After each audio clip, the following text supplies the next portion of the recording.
Hello and welcome back, folks. Sorry for that long delay. It turns out that the small technical error we had kind of evolved and transformed its way into something perhaps a little bit more complex than is above my pay grade for sure. But rest assured, Sir Waltham, Kevin with a K, back here to bring you more action. And Kevin, I gotta be honest, I'm a little disappointed because apparently while we were gone, we started off at Split, we moved to Ascent, rather I should say the teams moved to Ascent, and UT Arlington apparently struck back in what was looking like a very competitive match. Yeah, 13-11 victory for UTA on their map pick. RIT obviously had a little bit more of a dominating performance on what was their map pick on Split, but UTA picked the scent and it paid off for them. But again, by the skin of their teeth, like you said, sending us into our map 3, our decider map of Bind. Now, as we look, we see Bind. Obviously, when it comes to the first two maps in particular, it's a lot more, you pick this, you pick this. With Bind, it's more so, that's kind of the choice by exclusion. Do you think that's a huge consideration for either of these teams? And looking at the closeness of the second game to maybe a little bit more of the disparity of the first, do you think that Arlington's a little bit under the gun here? I think there are two maps that almost every team is comfortable on, if by no other reason than virtue of the maps being around for a long time, and that's Bind and Ascent. So I don't think that either team is upset about Bind being picked. It's just going to be a matter of which team has prepped a little bit stronger. That's really my thought process: is who has a more cohesive attack on Bind. I think is really what it comes down to. Yeah, and I mean, excuse me, we were talking a little bit way back when we were still at Split, that Split was kind of that one that hasn't been figured out as much. And in context of between Bind, Ascent, and Split. Now, if we look at Bind, do you think there's any kind of compositions as we do go into the selection screen that we might expect to see or anticipate as the default standard? Yep, and 3 of those characters just got locked in. RIT locked in the 3 characters that are almost always necessary for this map, and it's Brimstone, Viper, and Raze. Sky is a very, very common 4th character, and then the 5th character is usually like a flex. It can be a Cypher, it could be a Chamber, it could be a Fade, seeing a Yoru every once in a while, and it looks like we're going to see a Chamber and a Yoru locked in, but otherwise mirrored across the side. So these guys are playing meta comps, which I love to see. That means that it does not I should say it shouldn't come down to a compositional difference. I think Chamber versus Yoru is neither here nor there in terms of making or breaking a game. I think that it's going to come down to who's more coordinated and who has a more thoughtful plan for not only each round that they begin, but adapting to the opponent's play style. I think that these are very normal team comps otherwise. I think I would tend to agree here, and something I didn't get the opportunity to mention before we head into this matchup. It doesn't look like we are going to be seeing any roster swaps, no changes. Everybody's that we saw on Split is going to be coming back into full effect here on Bind. And now looking at how this first round is shaking up in terms of those purchases, in terms of that buying power, it looks like the attacking team going to be relying a little bit more on utilities, a little bit more on armor. We're not seeing anything above a classic with the exception of Jaquavius, who's going to be a little bit more content to just buy one piece of Viper util and the Ghost. Yep, otherwise pretty standard stuff. I am surprised to see the Ghost coming out from Sky on the defending side. Usually you just go for, full util, but it's not a bad decision one way or the other, especially when you feel like you want to value kill power. And we can see Gunkai held up inside that hookah area. Might be waiting for the attacking team to get nestled in onto site here, and it seems like they're trying to exchange those shots to Quavius. Holding this long angle, waiting for anybody to round that corner. Might find Sticky Rice, though. Just barely whizzes the bullet over their head, and because of that, they're going to get taken down by Vision Killer. A little bit of info gathering there from Sticky Rice, I do believe. It's going to be smokes coming through from the Brimstone. RIT trying to really mitigate what angles the attackers are able to hold in here, at least comfortably. Hunter trying to connect with this Frenzy. It's all up terrain, but that's not going to be good enough. 3 members remain standing for RIT, and they're off to a solid start. Retake was very good. Look at where all of the attackers died. One died all the way back behind backside in screens. One died just by elbow.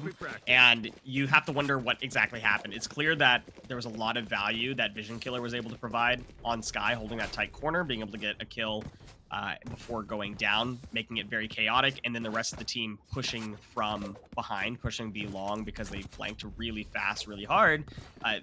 It didn't seem like the site control was very controlled from the attacking side of UTA. And so even though they got sight quick, it fell apart just as fast. Oh, I agree, especially once Hunter started dropping those smokes, as we saw. Really made it hard to push out from those tight angled corridors. Sticky Rice going to be starting things off very nice with a kill immediately through the wall with a Spectre on to the opposing Rays and looking to get a third as well. Jaquavius manages to pull one, but surely the damage has been done here. The Yoru playing a little bit more towards that mid zone, that link, I should say. And right now just trying to wait it out, see what they can get, maybe pull some kills. If you're Crad, I would hope you didn't invest too much in this. It doesn't look like they have any utility or weapons left. So certainly might just try to go a little bit of hunting, see what they can find and pry from their opponent's hands if possible. Yeah, Spike is obviously down right outside the teleporter, so collecting that would be first priority if you wanted to play for the win here. And you have time to at least try to get 1 or 2 kills. If you can get 2, you play for the win, but with 45 seconds remaining and all of the defenders holding very tight angles, I'd be surprised if now, even with 22 health, you can make the 1v3 happen. To me, it's not about making the 1v3 happen. It's about causing as much damage as possible. Not going to be able to pick up the Spectre Vision Killer. Holding that gap just a little bit too wide, so Crad can't quite swing into it. Tries to peek it back anyway. Goonguy gets the better of them. That was just an impossible situation, but you can be happy knowing you robbed the Brimstone of their weapon. That's true. That's true. I think that there was even a chance to maybe rob one more, but ultimately it was best case scenario for Crad, I think, to even just get one. So that was solid, and now that they have full buys, let's see if they can convert their buy round on RIT's bonus, because there are still some guns, and especially that Bulldog I'm looking at on Vision Killer. Yeah, Bulldog could prove to be the, I guess, special sauce when it comes to this round. If Vision Killer is able to get some of those early kills, it's going to be an immediate wall up from the attackers. But that wall set up for A, we can see that the attackers very heavily pushing B, pretty much going all the way through that long. Have to be careful of this Viper, though, as Sticky Rice slowly makes their way through Link. Goonguy managing to get one as that contact happens on site, but eventually being taken down. No more smokes available, at least from the Viper, in the capacity from the defending team. Spike does go down. That means the time pressure now in effect for the defenders. We see 2 going to Hookah, 2 going to Long. Viper holding cozy in that teleporter. Has to be very careful here. Could get traded out quite easily. Manages to get Hunter, however, and then falls it up onto Wills. A great opportunity to defense. Probably going to be kicking themselves if that happened with those close range weapons. They really could have gotten cozy up on a corner. Crad taking down Vision Killer, and Sticky Rice not able to do much more. Love the converted buy round. You know, whenever you lost the first 2, you won without losing too much. Which is fantastic. Maybe with the triple smoke hard B push, including the smoke on Hookah, I do like the idea there, but the smoke wasn't accurate, and that's why Goonguy was able to keep that tight angle and be able to get the kill before rotating back a little bit. They were fortunate enough to trade back on Goonguy before they could get too far deep back into the smoke, but that could have really spelled disaster. So the accuracy of laying those Brimstone smokes, it can really make or break and execute, especially if you're going fast. I saw a lot of purchase shuffling going into effect for the defenders. Might be looking a little bit strapped should this next round go a little bit pear-shaped. Julian trying to go in for some jumps. Didn't quite look like it connected. Trying to get very aggressive. Sees the fake telly and likely going to be calling that out for the rest of their team. And majority of the defenders are here on this A site. Sticky Rice stuck in a very uncomfortable position. Has to back out. Actually just playing inside that molly. I believe it's their team's molly, or the snake bite, I should say. Not going to be doing nearly as much damage. Goonguy eventually going to be taking the retreat, offering themselves a little bit more freedom of rotation. And Rain actually managed to go into the teleporter, so now they're going to be a little bit separated from their team until those reinforcements come through. And we can see at least the Viper starting to wrap to meet them. We've been teleported, I feel like, to silver here. That was a very interesting raise plays from both sides. And then Sky taking the teleporter with bomb in hand. or spike in hand, I should say. And then just a lot of really weird, like uncoordinated stuff happening here. Although they've really slowed it down, which is the difference between like a low level and a high level play here. Julian holding the hookah, hold for as long as they possibly can, but not looking in quite the right spot as I got 50-50 looking heaven. Crad though, trading one back onto Hunter. Spike planted. Huge opportunity. Vision Killer trying to go into showers, not quite able to connect, maybe. Should have the location revealed, throws out the molly. Not able to get too much, has to make a quick retreat to avoid those paint shells. Satchel goes out, just trying to jostle, maybe. Has to be very careful taking these turns, but eventually Wills is going to force the timing, get the kill, as Goon Guy's not going to be able to get a nice, clean defuse, or rather, get it halfway to pass off to the next teammate.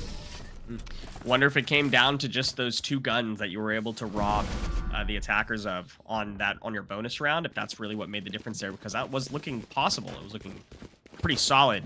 Obviously, the misplays from the attacking side, Ray's not getting the quick entry that they wanted to, kind of stuffed the rest of the team on their push onto outside U-Haul. So not sure if that played out exactly like they wanted to, but you know, bygones are bygones. You have Dimensional Drift online. It's something that you can make use of on a save round or a half buy, or in this case a force, and I expect it to. And both of these teams forced to go something outside of the Vandal Phantom op kind of top tier selections you'd be wanting to go for. A couple Bulldogs, a couple Spectres in effect, maybe able to get a nice kill onto Wills. Sticky Rice forced back a little bit by that snake bite, and B-site now firmly held by the attacking team. It's going to be a plant coming through. Vision Killer able to drop gun, pick up something else. Oh, but the fire through the smoke from Rain. One of the few advantages the Spectre has is that silencer. Not going to be revealing your bullet tracers nearly as much. It's now coming down to time. RIT have to try to make something happen, but with Goon Guy going down, it's going to fall all onto Hunter, who eventually falls himself. What an awesome play. You know, you forced up, but you also converted on the force with a lot of value coming out from only the 2 ultimates that they wound up using there. The only 2 ultimates that they had, which was Dimensional Drift and Orbital Strike. Orbital Strike securing 1 kill on Elbow, which also basically secures you sight from that angle. And then all of back sight slash, attacker, or excuse me, defender spawn being covered by the Dimensional Drift. You got information on where everybody was on site, sans like hookah. Well, I guess he actually Dimensional Drift through hookah, so they got all that information too. Great use of 2 ultimates. However, they will not have those tools again. Wills stuck in a very uncomfortable area, but that shot from the Headhunter should be revealing the location, and just like that, RIT torn asunder. Hunter moving into smoke. Oh, catches Rain on the reload, barely ducks their way out of the smoke themselves. Caught while they're calling out the smoke, has to be forced out of the smoke because of the molly. And, I mean, Hunter was playing a little bit of hide-and-seek cat and mouse there for a second, Kev. I cannot believe they pulled the Sky Smoke out during that play. You picked up the Phantom, you know you're getting pushed by 3 people, and you said, let me pull out my iPad. I don't know about that one. Oh, well, certainly might be wanting it back, as we're looking at a nice even 3-3 here. Still continue with Arlington on the attack, and both teams going to be armed fairly equally with I noticed an op coming out from Wills. But we got Pit, Seekers, and Orbital Strike up for RIT, which is going to really, really hinder a push if they decide to stack those ults this round. Although I imagine they'll at least hold the Viper Pit. Would make a bit of sense. I would say that Chamber playing with the Vipers got to be a lot of area denial just by the threat of that op. Of course, no telling whether Arlington is putting those pieces together or not. Trailblazer's going to try to go in, suss out where that Viper is, make something happen. Not going to be able to find too much, and certainly not going to be able to play off of it. And we're seeing kind of a fair default come to effect here, and that might be very beneficial for this. Oh my goodness, Sticky Rice just hit by a drive-by.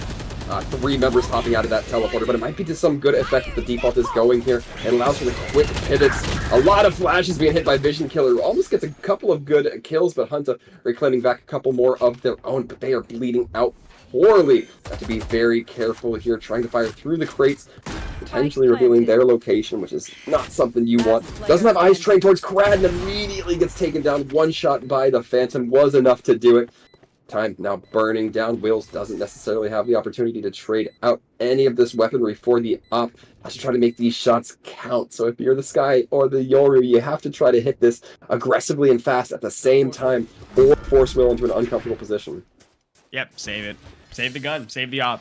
It's the right decision here. You don't really have the best tools to try to deal with a Sky and a Yoru, both holding post plant from who knows what angle, right? Because the teleport came out, so you don't know where anything is. Although, Wills is getting hunted down. Oh, but they push onto B site. Wills safely within that elbow area, so the Sky is passing him by. 2 ships in the night, never noticing each other, but the point, regardless, going to be going to Arlington.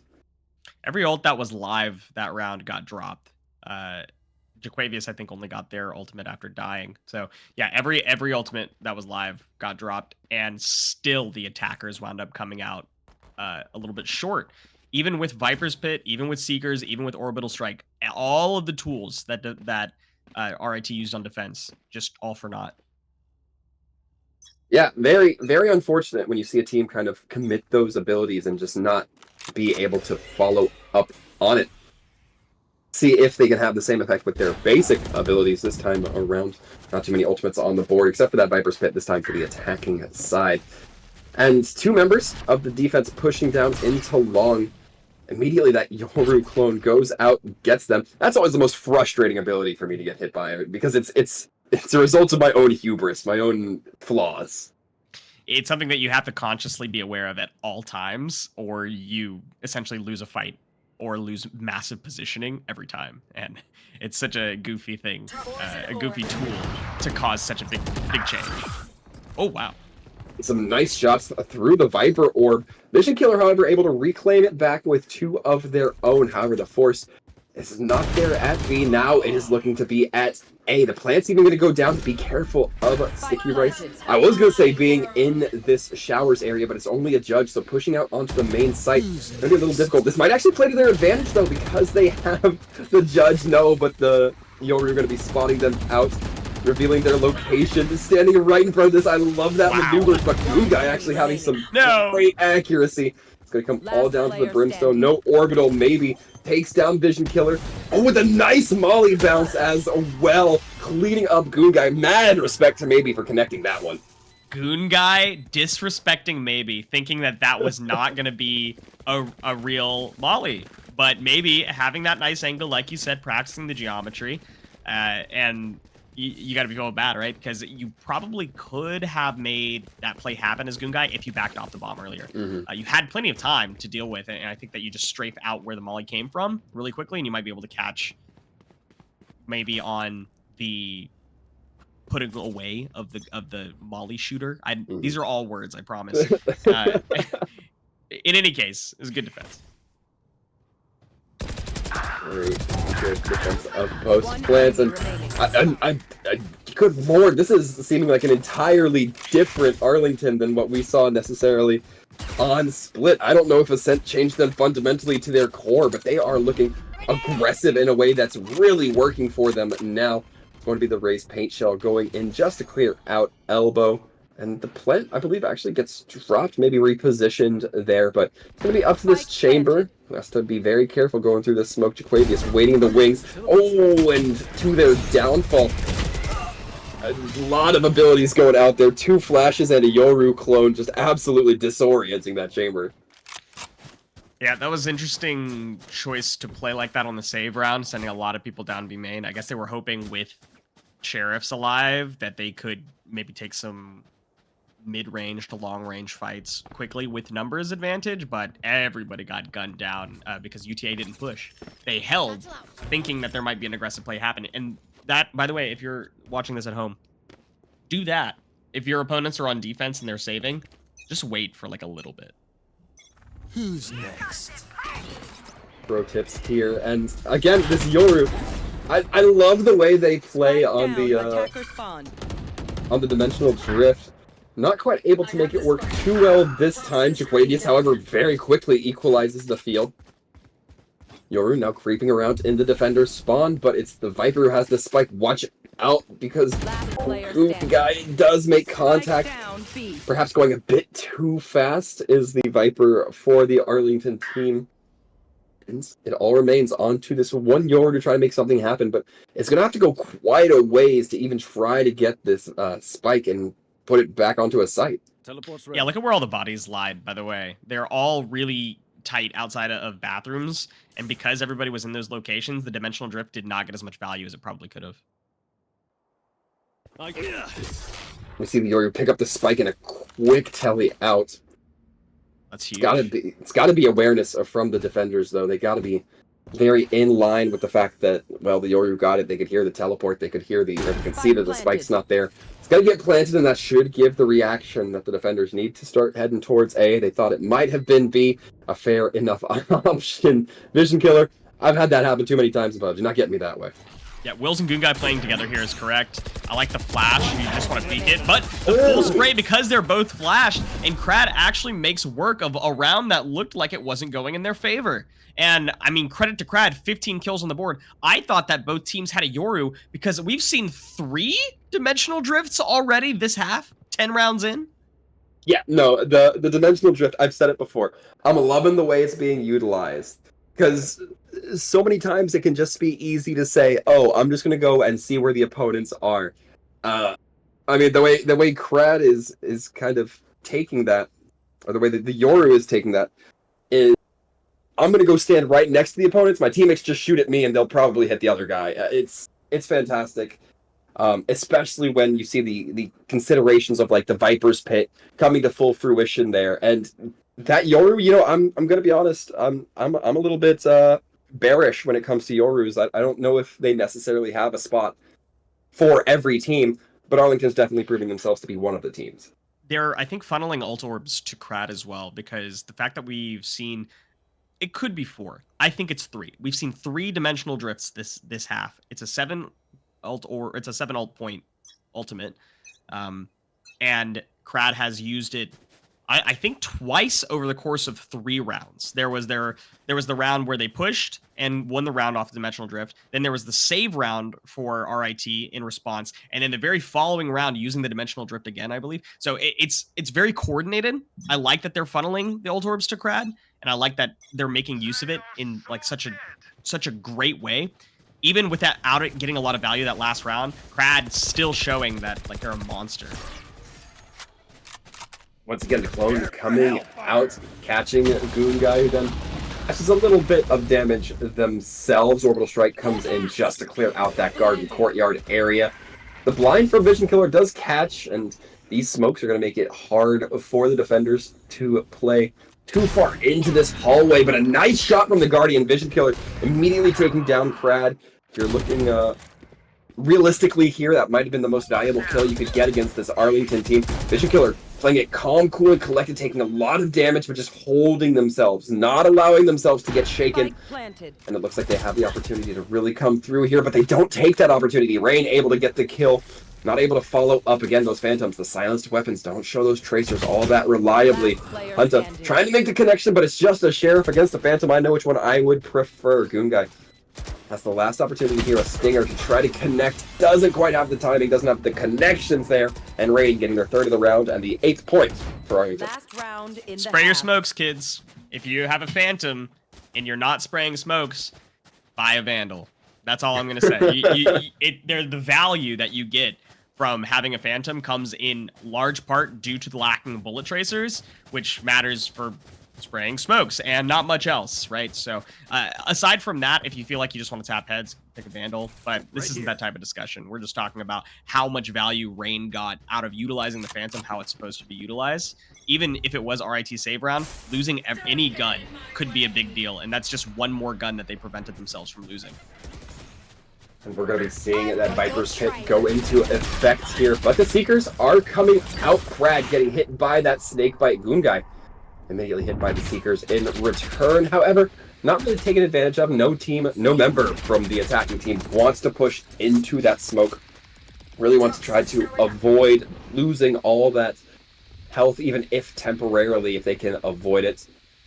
The attackers now lining up around Hookah. They are licking their wounds. They are missing 2 of their members at Viper, that Yoru. Huge opportunity for the defense to come in here. A little bit of hubris, I think, on UTA to push into the Viper's pit. I don't know about that one. They up 8-3, sure, but how much nicer would 9-3 have been than 8-4? I would have to agree. I mean, you always want that higher score, but Julian getting a double kill certainly helps to put you in that position. Hunta drops that orbital strike. Not really much of a threat of the spike going down there, but now you have that little bit of assurance to make sure that there's no opportunity, but it's just going to be a ideally quick rotation coming in from the attackers, but the defenders can respond almost in just as an immediate a time. Will's just holding for that shower's angle, might be expecting someone, keeps eyes around, but not really needed as Hunter takes down maybe, and his last remaining member at U-Haul, that Raze, has the opportunity to lurk around, get some damage, takes down Hunter. The fuse still going, however, has to reload and then immediately taken down by Wills. Such an unfortunate timing for that smoke to go down. Not able to be seen, and the Phantom not able to make those connections that the attackers really needed. Yeah, good round, I guess. It's kind of a shame that UTA did not convert that last round like they should have. They could have just avoided the Viper's pit altogether. Like, there's also an inclination to get pressure on the wings of Bind. I understand that, but just give it up, right? The Viper's pit's down. Obviously, like, pushing into hookah with 5 people isn't the smartest thing to do either. Just go A. Just force the Viper's pit to fall, and if it doesn't, then you just have numbers advantage pushing A. I just don't see a lot of value in forcing yourself into the Viper's pit and then losing 2 off of it, off rip, because otherwise that round was entirely in the favor and in the hands of UTA. They just didn't want it, I guess. And it feels like something we've been seeing from UTA. I believe we saw it on Split too. They just don't seem to pay enough respect to just immediately rotating off when they see that Viper's pit come out. Sure, it gives your opponents a little bit more security in where you're likely to go, but it still beats just funneling down one main area or into a kill box. Either way, RIT now going to be looking to poke and prod, see what they can find for either of these locations. A little bit more of a default zone with that Brim hanging out towards Teleporter, towards that hookah area. And right now, RIT being very patient, maybe waiting for Arlington to get a little bit antsy. Like that they're taking their time. They push out on hookah, get that information, get that space, and then immediately rotating back off of information. Double teleport comes out, and now they know how many people are on B. That's why they teleport out, and this is going to be huge. Trade 1, trade 2, and now, even with numbers advantage, if you didn't have it, it doesn't matter because sight is all yours. A fantastic read coming in from RIT, and going to be the Trailblazer going out, but the ping's not there, the connection's not there. Vision Killer dangerously low, but not able to be taken down. These smokes are ready to drop, and Dequavius going to have their location revealed, but a nice headshot onto the chamber will be short celebrated as Goonguy takes down their one. Attackers still have 2 members up, and if you're Crad, you got to be very careful here. Takes down 1, has to go for this Brimstone, has 3 bullets left. That is 1 right click. Very carefully here. Oh, but Hunto waits for the swing from Crad. Doesn't go for the Molly maneuver. Instead, just goes for the straight kills. That's going to find success for RIT on that first round. I don't like that play. I don't like that play from RIT. Hunter should have just taken the full fight 2v1 because they heard Crad in U-Haul. Just take the fight 2v1, but instead, like, backing out because your teammate died when you probably could have confirmed the kill. All that Crad has was a classic. You did too, but you had more bullets in your chamber.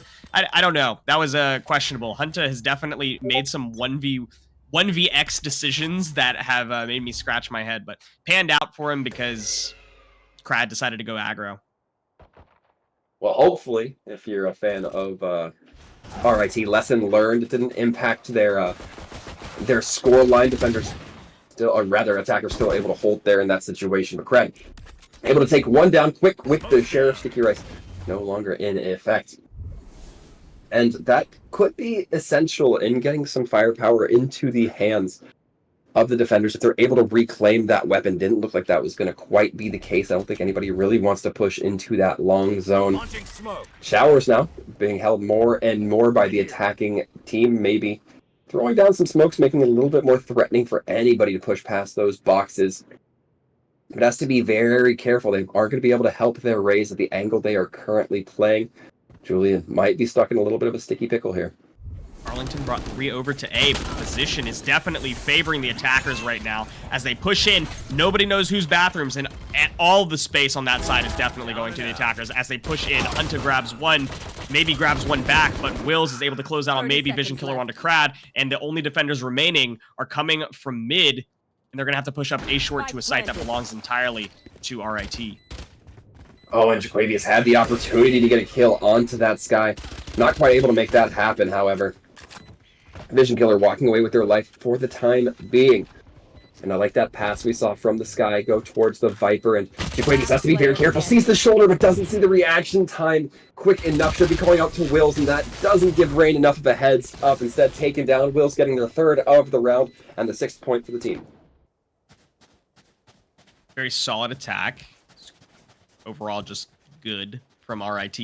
That said, though, it was the save for UT Arlington, and they made a lot of work off of that save. They couldn't prevent the plant, which is a little bit sad economically, but they were able to take out a lot from RIT's attack side, which means that this bonus round is going to be a lot more doable. I mean, just look at the guns. Oh, you said guns, not buns, but yeah. We now see the attacking team going in here, and as you mentioned, they're probably going to be a little bit weak in the chest, aside from the fact that your opponents are going to be running rifles now. You suffered quite a bit of loss of your own, and not quite sure how they wanted to kind of refuel themselves in terms of what weaponry they were going to run. Rain has to be very careful here. The timing might be a little unfortunate, not going to be as big a factor though. Sees the bomb buddy coming out, fires down to make sure that that bomb buddy doesn't allow for safe passage, at least not immediately for the attackers, and it's going to be the rotation instantly through teleporter. Chamber and Viper, I believe, already set up on that A site, so it's going to be them kind of taking charge down that short, and immediately the spike going up there as well. The defenders quick to respond in kind. Wills, Vision Killer, both taken down. So far, a great opportunity. Again, overpowering with those rifles. That long range, that distance can prove to be so advantageous for the team that has it. And just like we saw from the save round going so favorably, in that, you know, is subjective, of course, but so favorably for UT Arlington, they were able to convert that into an incredibly successful anti-bonus where you took out everybody, right? And you lost very little yourself. So full buys are still up for UT Arlington, where RIT is, you know, also bought up, but I mean the wallets are a little bit thinner. Yeah, in fact, we saw one of those light armor purchases coming through. A nice Viper Orb coming in should restrict the sight lines of maybe whenever it does decide to go. It's going to be about this attacking push, though. Goongai has to be very careful. Julian trained right on them. Goongai now kind of stuck in a very difficult spot between that Yoru clone and the Rays. Surely going to be realizing by now that it's a Yoru clone, with the one kill going down being the Yoru by teleporter, as it so happens. The rotation looks like it's going to be the attackers going on to B side, or at least leaning that way, getting a little bit more cozy towards it. Wonder if Crad was going for an orb there, or if that was just general wing pressure that they lost because of numbers disadvantage. But still holding 2 and 2 because they're not convinced that there's a push happening either way. If RIT gets scared off of finding information off of, say, like a Sky Flash, they might rotate over, which would mean that the positions of the current defenders on A site are really, really valuable. Let's see. Going to be a lot of utility coming in. Death packs, Sky Birds, and Rain connecting on the 2. Jaquavius cutting down the 3rd as they enter. You talk about huge value, but just getting the kills will certainly do it, and Rain has to keep eyes towards that Viper wall. It does so successfully, getting the kill. Rain and Jaquavius getting all 5 of those kills amongst the 2 of them. You would think that was Rain's baby because of how much trigger discipline they just showed. I mean, wow, that was incredible. Not going for the Rays that Double Satchel did, trusting that either, you know, your teammate will die and the Rays will have only backside while you take out the rest, or that Time to jump. your teammate gets the kill on the Rays and you have just the rest of the team to deal with. And that was the more favorable option that actually did wind up happening. It didn't matter either way. Rain grabbed 2 following up, and that push was stopped as soon as that happened. Certainly going to be pleased with yourself if you're Arlington about that performance. Crap. Holding with this op has to be very careful. Decides to take the peek around the Viper wall, but doesn't find all that much. It's now a little bit of a conga line going as the U-Haul seems to be the spot. It's loaded up, maybe able to get one. Crad follows up with another nice turn into the Yoru clone from Maybe. Wasn't checking the kill feed, didn't see that the Yoru had an op kill in their own pocket. It all comes down to Wills. Keeping eyes out on that paint shell, making sure that they are still up for the time being. They don't have any weapons, so they don't stand to lose too much from this, so maybe they go in here, try to claim what they can, and a kill on the Maybe is certainly going to be a great start. See if Wills can make anything else happen. Boombot's going to tag, and that's them going down. I can just hear the conversation that was happening on RIT between Goon Guy and Vision Killer. Goon Guy says, wall's going down. Vision Killer goes, wait, no. And then guys, it was just so funny. You could kind of see the deer in the headlights moment from Vision Killer, like not sure what to do and panicking. Do I go forward? Do I go backwards? And just getting caught in the middle. Anyways, timeout coming out for RIT. 6-11. It's a little late, but it's better to call it now than when you're playing for overtime. Maybe, just maybe, you won't have to play for overtime. You know, that Viper wall moment reminded me of that older meme where it was like that to be continued meme, right? Where it's like freeze frame right as something bad's about to happen. That was an exact moment for me where the Brimstone's just looking directly at the sky as it falls. A tough spots, perhaps a bit of tough miscommunication, but I certainly understand not wanting to stack the whole team on back to back as you're traveling by that Viper wall, just in case, some errant utility comes out and absolutely collapses the entire deck of cards. Got to apologize to our viewers. I honestly haven't been paying as much attention to the strategy of this game as I would have liked to. As far as what adaptation I think RIT needs to make, it's really hard to say. They're going for the pressure on the wings, but it seems like a little bit sloppy when they actually wind up going for executes. In fact, it seems like they're already at a numbers disadvantage every time they want to start an execute. So maybe just not dying early and making sure that you push together. Hunter grabs Jaquavius is fantastic. Showstopper goes out. Julian does have sight of the spike. That's going to be a huge advantage for the defenders. And if the attackers were trying to play perhaps a little bit more of that default, a little bit more information gathering, utility draw, they've done so fairly they've done so at the cost of their own spike. And Julian, ready to seize the barrel of Wills, manages to connect onto it as well. Do they have the sense to know that Goon Guy is there? They do, or at least they check it. Bomb Buddy's going to be going out, but things have equalized at least a little bit. Sir Julian going to be taking that rifle from Sky, which apparently was just on hold, on lease, if you prefer. And now that spike going to be traveling to A, and the defense have some time to start working their way over there.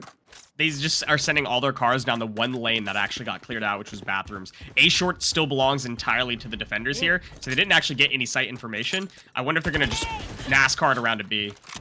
Well, it looks like Vision Killer going to be taking Rain out of the equation here for a moment, and the quick swing over to B certainly being attempted, but Julian has a couple of sights, manages to get a nice headshot onto Goon Guy, a couple bodies onto Sticky Rice. That's going to put 2 of those members at a very disadvantageous health pool. That is until the Sky heals them up, so Johnny on the spot with that one. But it does give a lot of good information, and Crad, you can't overheal that. Sticky Rice taken down, one shot to the gut by the op. No. What was that, Crad? Oh my goodness, Vision Killer able to get the one, but not able to transfer it over to Maybe. It's going to be Julian coming in for the defuse. No surprise there. I would imagine they want to keep giving themselves the showstopper, but no, looks like the orbital might be it instead. A classic Call of Duty no-scope moment right there. Crad got so lucky. But credits to Crad, because that entire round was due to Crad's perseverance with Dimensional Drift again. Pressing up even though they lost one, right? Hunter was able to grab the other person that was pushing with Crad out into just outside of Hookah. So using the Dimensional Drift to get all that information, grabbing the kill back onto Hunter, with the shorty and then teleporting, making sure that the attackers had no information onto where any of the defenders were, and then you could see all of the position belonged to the defenders. UT Arlington was able to push up, grab even more picks, and the only angle that was clear was bathrooms, which is what they kind of banked on, and they lost on as well. And right now, defense really trying to lock down on this A site showers. A lot being committed here, not just in terms of the Viper's Pit, not just in terms of the Seekers, but also the amount of manpower. We can see that paint shell go in. It's like a bit of damage is done to this guy, but not enough to take her out of the fight just yet. Rain sending out some flashes, but the communication isn't there, that it's all smoked up on the outside. Spike does go down. That is some huge information gathered here, but the attackers throw in the showstopper, manages to take down Julian. Julian looks like they may have gotten away from that one, but not able to squeak by. Now, maybe rotating on to B, anticipating that maybe there's a rotation coming out from RIT as Goonguy debates whether they want to hold up for anybody pressing them. Teleporter goes through, and it looks like that might be the opportunity for them to re-engage. I can't believe Rain lived there. There was a whole Saving Private Rain moment that happened that I'll discuss a little bit later that actually enabled Rain to get out. Great teamwork, but they're pushing onto site right now, so this is crucial moments with Viper's Pit going down. Viper's Pit does take a bit of space for the attackers. Goonguy, with this judge, should be able to clean up fairly nicely, but there's not a lot of plant space, so DeQuavius could fire into that little bit of owned space, really try to do some damage, but significantly less of an option now that the spike has gone down. You can't just rain it in on wherever you think the spike might be. People are going to be able to rotate off that one. Sticky Rice holding, but Crad with the shorty able to plug up Sticky Rice, ensuring that that rain is no longer a factor here. DeQuavius with a nice return onto Vision Killer. Goonguy has to play away, 17 HP, and it's all up to maybe. Doesn't make the kill, though. Goonguy getting 4 off that round, dropping the Viper's Pit. And I think of all the kills we saw, only, what, half of them, maybe less, were inside the pit? I think maybe also was jumping in there with a shorty. They were it looked a little bit like a memeable moment there with the double jumping shorties coming in to try to secure the round. But good stuff from our IT to keep that in their pockets. I honestly thought UTA had that one after the Saving Private Rain moment. Rain was stuck in the teleporter, but maybe dropped a second smoke just outside of teleporter to allow Rain to run back through bathrooms and stay alive, which could have been the game-defining play, as hilarious as it is, but RIT prevented that from being so, and we're able to secure that round. Certainly an iconic moment, I would say, amongst these two teams here, but so far we are at match point for Arlington. An orbital strike, that could be a very big hit. The barrels peeking out. Julian able to get one, eventually taken down by Goonguy, as now the players for the... Oh, maybe nicely shot there onto Goonguy. Able to get the Spectre kill. And that Yoru trying to just cause a little bit of havoc. Again, trying to pin out those enemies. Hunter gonna be blinded, make it a double. Almost able to clutch something back. That was looking very touchy for just a moment, but it's going to all be going in favor of Rain, ensuring that that 13th point comes through from University of Texas at Arlington, as well as ensuring bind.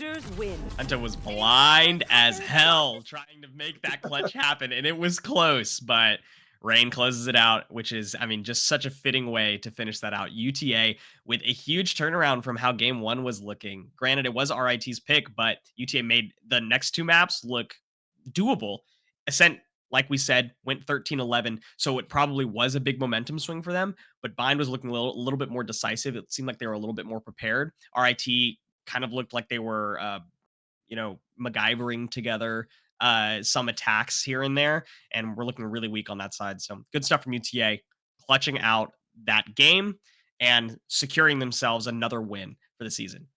Yeah, and if I'm being so bold here, Kevin, securing a fantastic showcase of their abilities, right? Like, you know, you looked at these two teams. I didn't have a whole lot of information about them going into this, but I don't think I was expecting as close of, not just one, but I would say all 3 games. I was expecting there to be maybe a 6-point gap in between at least one of these games. No, all of them came within 4 or 5 points.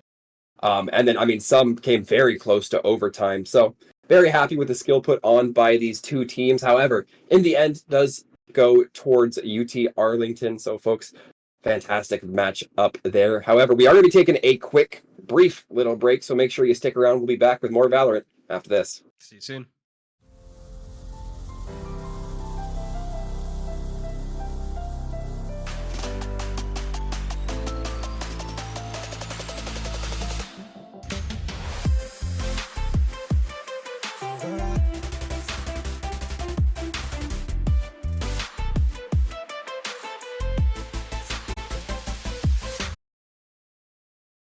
Hello, folks. Welcome back. Not that long of a break. Didn't keep you on the line nearly as long as our last break here. But despite it being a short break, me and Kevin have had to make quite the little sprint because now we're no longer in the caster booth. Now we're in the interview booth. I know it looks the same, but trust me, massively different here. And we are sitting in the booth with Maybe. Hello, welcome, and perhaps most importantly, congratulations. Thank you. Now, I want to ask you about the starting mindset for UT Arlington as you were heading into these games against RIT. Was this another day at the office for you and your team, or was this something that you guys were a little bit more anticipating, or you had a special strategy or plan for? I don't think this was necessarily a special strategy or whatever. Each week we play Friday, obviously, so we take our BO3 with the mindset of we just want to get better every week. Obviously, if we push it to a 2-1 and we lose and it's like 13-11, 13-11, like stuff like that where it's just close and you're winning rounds like 1v1s, that will feel bad. But it was just another day in the office for us. All right. Love that. Absolutely. I have a couple of questions. My first one is about your roster. I know that in previous weeks you guys have kind of swapped out your fifth spot here and there with iGod and maybe another as well. But Rain was looking really great today. Is this something where you guys are going to continue to have a rotating fifth spot, or is Rain looking like they're going to fill it? So we're actually not looking to rotate our fifth spot at all. It mainly comes down to scheduling issues because we're all college students, stuff like that. We have jobs, but Alex has been with us, Rain, for the past year and a half now. So he's just more in tune with us, more fit. It's just when he's available, when he's not. That makes sense. Speaking of Rain, I might have actually one more follow up after this, but I have a question about the Saving Private Rain moment that we had in the second to last round there. Rain took the teleporter just outside of bathrooms and was stuck in there getting paint shelled and looking really dire. And I noticed that you dropped another smoke there. I'm assuming just to get Rain out. It worked, and I honestly thought it was going to close out the round because saving that one person looked really, really tight. Is this something that you guys coordinated, or were you just like paying attention to where Rain was and you dropped the smoke? Well, since I'm smokes, I mainly pay attention to minimap. At first, I thought it was our Euro that went there, and I saw it wasn't, so he can't TP out. So I had to just drop two smokes since we had Viper all up on ready. We had them corralled into one half of the map, so there's no reason for me to just hold on to smokes. So I just did it, make it messy, make them think. Last question that I have is about the first map split. What are your guys' big takeaways from how that map went?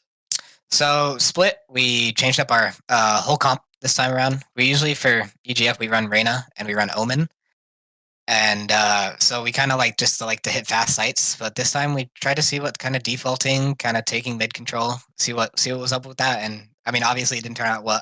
Not the most awful time. It was 13-8, but the rounds we won were pretty decisive rounds, I would say. So I mean, the rounds we lost were 1v1s. Makes sense. I'll pass it back to you, Waltham. Well, I mean, regardless of how things may have started, they definitely ended strong for you and your team at UT Arlington. Maybe I think that's about all we have for you. But before we let you go, do you want to give you the opportunity, say any sort of shout outs, your friends, your family, your teammates, your opponents, whoever, you have the mic. Shout out to all our teammates that played today. Clay, Ian, Alex, and Jillian. We always put ourselves down, 3-9, all these deficits and stuff. And we come back. But we put ourselves in that pit, so good mental all around, good team. We were really having fun that last game, and so shout out to everybody on the team. Fantastic. Love to hear it. And once again, thank you, Maybe. And if I haven't said it enough times, congratulations. Thank you. All right, running back to the caster booth, kind of, Kevin. Here, now we are about ready to take our next break. We will be back here in just a little bit. However, when we come back, we will be back with, I believe it's William and Mary versus Montana, folks. We'll be going into their game 2, so make sure you stick around, because we'll be there on the other end of this break. See you soon.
Hello, welcome back, everyone. We are hopping into our second game of the night here at EGF Season 5, Week 5, I do believe.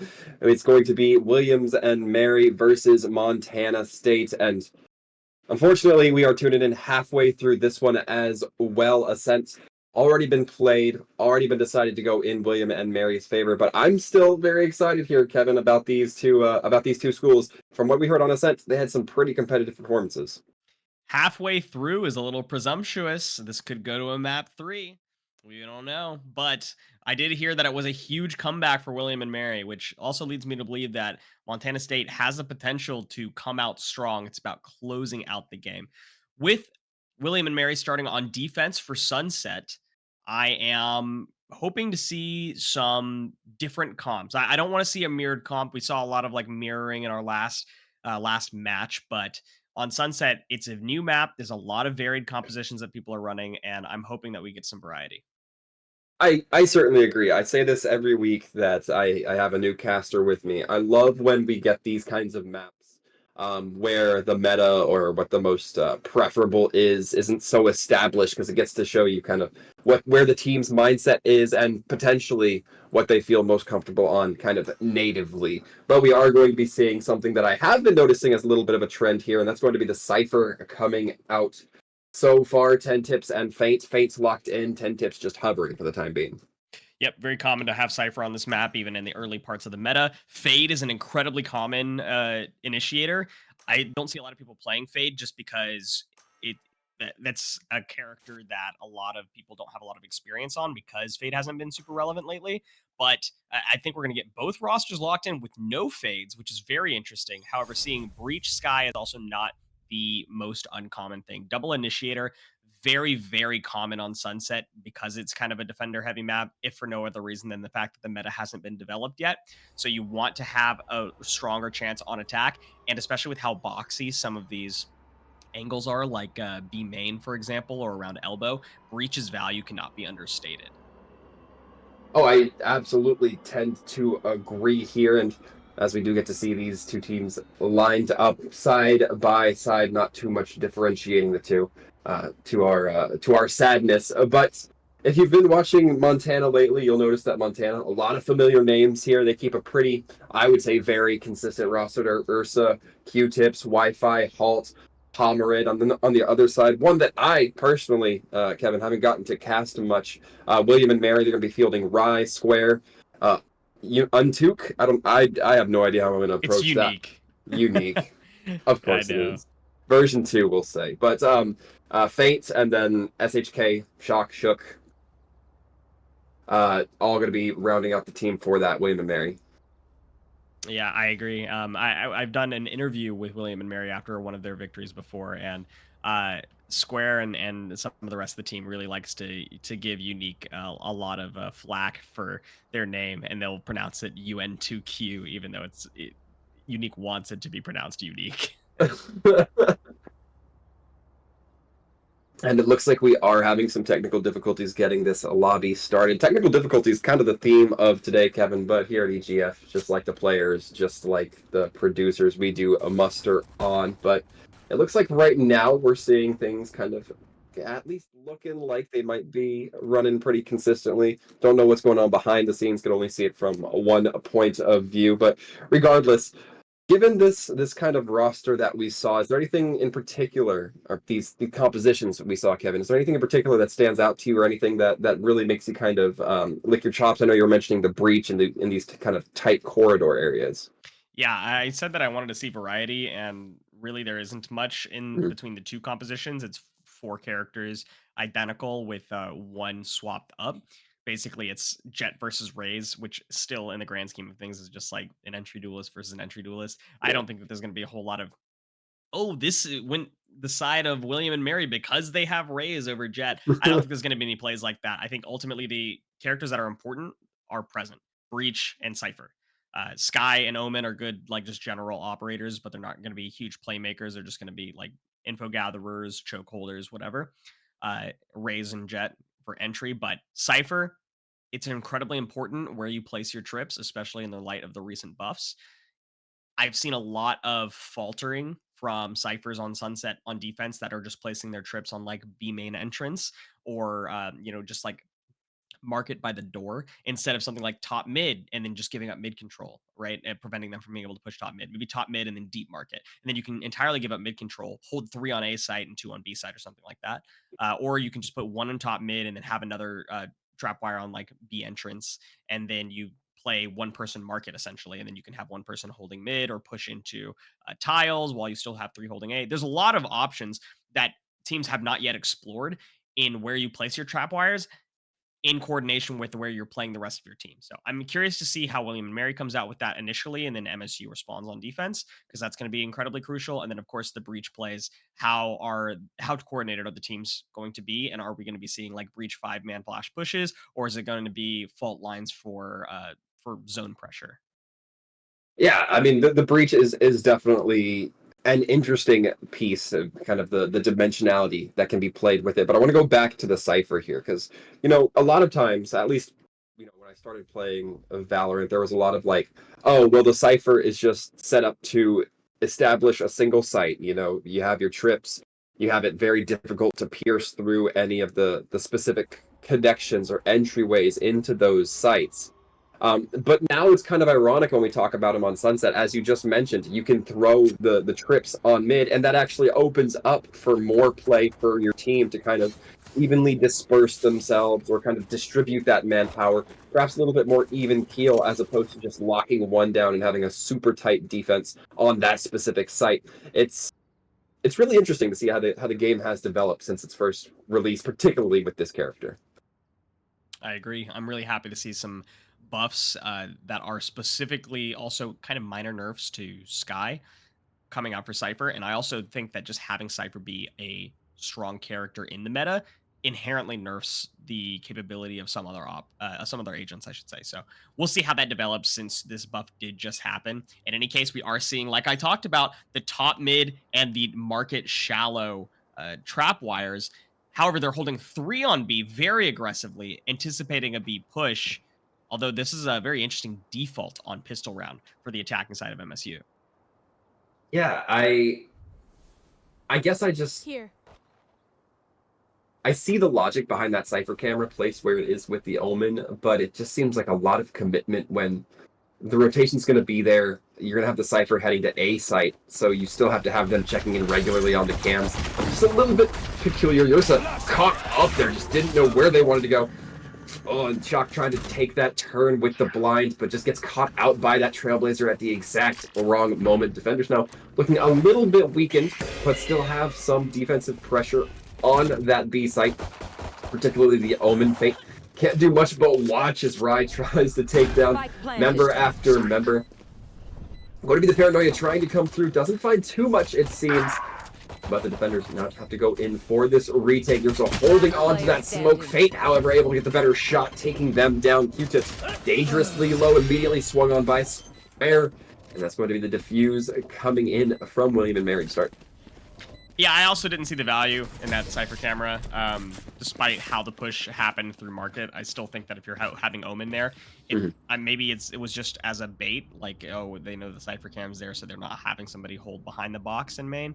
But, I think there's probably better cameras that can give you more valuable information. In any case, we did see a lot of value coming out from the trap wire. A lot of potential that could have happened with SHK dropping fault line and flash. If Cypher had stayed on B site, for example, they could have double swung both sides of the box and maybe caught somebody out, even with the numbers advantage being choked in by MSU in that area. In any case, they still came in on the retake very strong, and enough so that MSU needs to switch to A. With the blind going out square. Having to back up, use that paint shell. Manages to take the turn and get 2 right off the back end. That is a fantastic start. Not quite able to net too much else with that second paint can, but will be Hammer and Ursa both managing to pick up one of their own. Not bad when you're on the perhaps more underpowered teams, I would say, SHK. Keeping the eyes trained on their Cypher like a good buddy might, but now watch out for this. Jet doesn't have Spike, but manages to take down Rye. This has been a very weak armory for the attacking team, but they've still managed to make some stuff happen. I'm not sure this was a full buy, or sending all their eco for the winners of the last round. I don't think William and Mary bought guns on every person. They might be saving a couple of hero guns because they felt confident in their defense for this. We'll see, because I know that there were a couple of ghosts, or a ghost and a sheriff out for a couple of the defenders. So we'll see how that plays into the next round. But it is still 2v1. And the trap wire 30 and the seconds camera are left. going to provide all the information that they need to know where Ursa is. Ursa dropping the trap wire just to make a quick dash onto B, both literally and figuratively. Now going to be going for that plant. And now they're going to have to cope with how they Spike want to planted. kind of navigate, knowing that there is still a cipher, knowing that there is still a breach, and they are dangerously low. One shot from a classic will do it. One shot from a ghost will do it. You got to be hitting headshots, and you can't miss like that. Oh, does hit the headshot, but Fate just a little bit too armored up with the Spectre coming through. Looking fantastic for William and Mary, although perhaps a little bit more leeway given to the opponents than you might like in terms of kills. Looks like we might be calling a tech timeout due to somebody's Wi-Fi disconnecting for the side of MSU. But talking about that round, that was probably best case scenario, I think, for MSU, especially if one of their players DC'd. They got 3 down for William and Mary, and they got plant money. So that's some nice money in the pocket of MSU. But you can see 2 of the agents, Unique and Rye, both saved. I'm not sure if they're they're just gonna buy Vandals here and on what should be their bonus round, and still have full buys for the following round, and possibly even an operator if they choose to use one. I don't think that there's a whole lot of value in it, but it's possible. This is a really healthy bonus round because of those saves. Of course, the pause timer coming up here. These teams trying to figure out exactly what happened with who, but I believe it was Rye, who may have had the disconnect. No, it looks like we're still trying to figure out exactly where that disconnect occurred. It was on MSU's side, as you mentioned, so I guess it couldn't have been Rye. But right now, the team just standing. So far, no issues from either of these sides for that pause timer. Although, the longer it goes, the chancier it gets for William and Mary to just start pushing for the pause to come out. MSU is going to have full buys here, obviously, being the 3rd round. Still, again, healthy purchases, light shields available for a lot of William and Mary, but it's still strong guns. It really just matters who hits the head first at this point. And William and Mary has been looking very good. It's been looking very strong. I still really like these trap wire placements. The top mid one is invaluable. Probably saving eco. I mean, you can see that Feint is the only one that still has a ghost for the side of William and Mary. So probably not enough money to afford a second trap wire to begin with. But the camera right above B main entrance, playing just very defensively. This is a good setup, a good standard setup for Cypher. When you don't have a lot of money, it gives you a good amount of information, a decent amount of safety, and allows you to play defensively as well, which is probably what you want to be doing until you know what the attackers are going to be doing with their full money. And forgive me if I'm mistaken on this, but wasn't Feint one of the members that survived last round? Wasn't Feint the one to get the final kill onto Ursa? I think yes, and I think Feint dropped their gun for either Square or SHK. Okay. That would make sense, because I thought I remember Feint getting a kill with the Spectre onto... There was a Spectre. Where did that Spectre go? Yeah, that's what it doesn't... Oh, they dropped it. No. So Wall, I think it was SHK that was diffusing. Wall, SHK was diffusing. They waited on the second half of the diffuse, and now we know why. It was because Feint wanted to run back to A site to drop the Spectre for a Bulldog. Okay. That checks out. That makes sense. That was... They even said as much in the chat, making sure very clearly that it was not marked as BM, that it was just a tactical decision to delay that spike diffuse, but just consider it, right? Mm-hmm. I feel like a lot of times, I mean, we saw it a bit in our last game where the team will just kind of tap the bomb a couple times, or tap the spike a couple of times just to get, under the skin of the team that can do nothing but just watch it not get diffused. During this time where the timeout is occurring, Wi-Fi, by the way, is down, and I don't mean that to mean that internet is down. I mean MSU's player Wi-Fi has their Wi-Fi down. So, funny little ironic moment there. In the meantime, you know, we can just look at the beautiful views of sunset. I mean, this is a gorgeous map. I'm not sure if we can maybe get some observation of just every part of the map from bird's eye view, but it is beautiful. Look at this behind the attacker spawn, just nice serene mountainous sunset map, beautiful purple blue skies, city skyline in the distance. We're off on the, like the side suburb just outside of the main city. Great architecture. Love the consistency across color schemes and design concepts. Nice little bow spot that you can purchase out here with some seating areas. Looks like maybe even a little bit of a marketplace. They're selling some clothes just outside here. Nice, nice. This bridge is amazing. Looks like that river might be a little bit dried up, a little bit futuristic here. In that way, rivers are drying up, ladies and gentlemen. Recycle, reduce, reuse. Bummer, man. It is a bit of a bummer, but what are you gonna do? The truth is the truth. There is a wedding dress here. Wonderful. Somebody in this fictional universe is gonna be getting married and gonna be buying that wonderful dress. It's a lovely thing to think about. Could be any resident. It could be one of our radiants. It could be any of them. I'm eyeing that cat T-shirt in the back. Yeah, our producer sees it going right for it. Oh, look at that little guy. Little chubby looking cheeks and little heart whiskers tattoo maybe. Lovely. Oh, that was a nice transition actually. I actually like that. From the cat to a site, and Yeah. even just the design of the map that we see actively. If you just gaze your eyes up like our producer is currently, you can see the kind of rundown part of this outer cityscape. Some of it is really nice, and some of it is nicely gentrified, but there are still more industrial areas where people are still definitely living. And this is the massive hole, I'm sure caused by Radianite, if the lore serves, and I don't know that it does. But wow, I mean, look at this bog. I mean, it's always so fascinating to me that when it comes to like sci-fi and fiction and stuff like that, when you're talking like mysterious goos or gels or oozes of any types of sorts, it's always this cool like high contrast, vibrant or neon, or it's never just like a black sludge or a brown sludge or even like clear. It's always something that's super aesthetic. And I mean, I get it.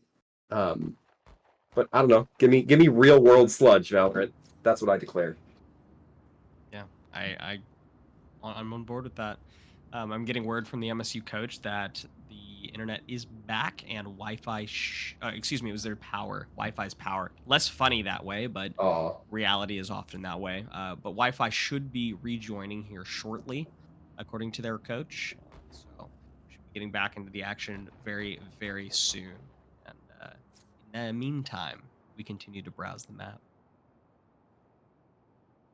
I'm noticing like a lot of like Asian themed shops here, right? Like the dumpling stand, the boba tea shop.